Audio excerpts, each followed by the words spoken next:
Episode के start में हम एक डंजियन में दिखाया जाता है जहाँ कुछ लोग मरे हुए होते हैं एंड यहाँ पर हम एक बंदे को देखते हैं जो जिंदा होता है। इसका नाम जोहान सॉ होता है और इसके सामने एक बड़ा सांप जैसा मॉन्स्टर होता है। फिर वो जोहान सॉ पे अटैक कर देता है। जो हून स्यूएच अपनी सोर्ड से उस मॉन्स्टर पे अटैक करता है, लेकिन वो उस मॉन्स्टर के दांत में फंस जाती है। मॉन्स्टर जोहान को अपनी पूंछ से जोहान को दूर फेंक देता है, जिसके बाद जोहान फिर से उस मॉन्स्टर के सिर पर अटैक करता है, जिससे उसकी स्वॉर्ड टूट जाती है। फिर मॉन्स्टर जोहून के पर को पकड़ लेता है।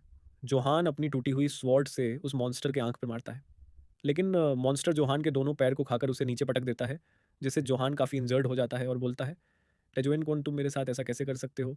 फिर हमें एक फ्लैशबैक दिखाया जाता है जहाँ क्वन ने ही जोहून को डंजन में जाने का मिशन दिया होता है और उसको बोलता है, अगर तुमने ये मिशन पूरा किया तो बदले में तुम्हें इनाम दूंगा। लेकिन हम देखते हैं जोहून के सारे लोग मारे जाते हैं और जोहून के सामने वो मॉन्स्टर होता। जोहून बोलता है, मैं इस तरह से मर नहीं सकता। वो मॉन्स्टर जोहून को खाने आ रहा होता है। अपना जोहून जो कि 38 का है सोचता है, लगता आज का दिन ही मेरी आखिरी दिन है।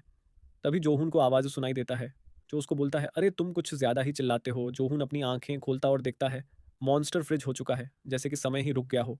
तभी फिर से उसे आवाज़ आती है, तुम मेरी आवाज़ सुनाई सुन सकते हो। जोहून बोलता है, बस करो, मैंने तुम जैसे बोलने वाले रेलिक्स बहुत देखे हैं। तुम जो भी इस सांप को मुझसे दूर करो और मुझे जाने दो। आवाज़ उसे बोलती है, ज़रा खुद को देखो, तुम्हारा शरीर आधा कट चुका है। अगर मैं इस सांप को तुमसे दूर भी कर दूँ, तुम यहाँ से ज़िंदा वापस कैसे जा पाओगे, और पता नहीं तुम कब तक ज़िंदा रहोगे।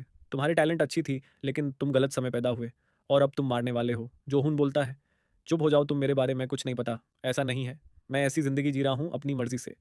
फिर जोहून चिल्लाकर बोलता है, कौन, मैं तुम्हें मार दूंगा।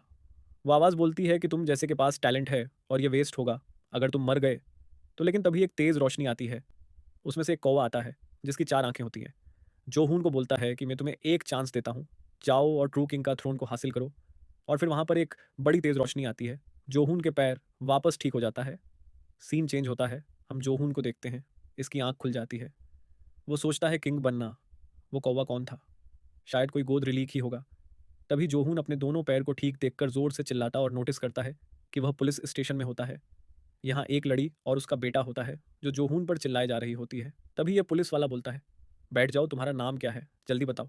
लेकिन जोहून सिर्फ सोच रहा होता है कि यह उस कौवा ने किया। यह पुलिस वाला बोलता है, अरे तुम अपना नाम क्यों नहीं बता रहे, हमें जल्दी घर जाना है। पहला दिन है न्यू ईयर 2025 का, आज भी काम करना पड़ रहा है। जोहून बोलता है, क्या 2025? और फिर कैलेंडर में देखता है आज 2025 चल रहा होता है। ये कैसे हो सकता है? मतलब 2025 को बीते हुए 15 साल हो चुके हैं। जोहून समझा जाता है, शायद वो समय में पीछे आ गया है। फिर हम देखते हैं कि इसके सामने यह लेडी जोहून पर चिल्लाए जा रही होती है। जोहून को याद आता है कि इस लेडी का बच्चा मुझसे लड़ना चाह रहा था, तो जोहून ने उसे मार के नीचे गिरा दिया था और फिर इसने पुलिस को रिपोर्ट कर दिया था। उन्होंने जोहून से जुर्माना भरने